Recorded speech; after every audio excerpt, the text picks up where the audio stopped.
ыңғайлас салғастырмалы сөйлем, екінші жалғаулықсыз ыңғайлас салғастырмалы сөйлем. Тең дәрежеде байланысқан сөйлемдерді тік жақшамен белгілеп алайық.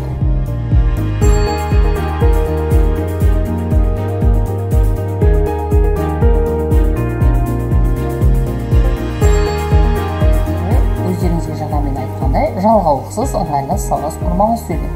Ешқандай жалғаулық салмай, екі сөйлем тең дәрежеде байланысады. Мысалы, мен өздеріңіз көріп тұрғандай сызбада екі тік жақша, арасында ешқандай жалғаулық жоқ. Мысалы, менде құжат жоқ, бармақшы болған жердің адресі жоқ. Арасы үтірмен белгілі.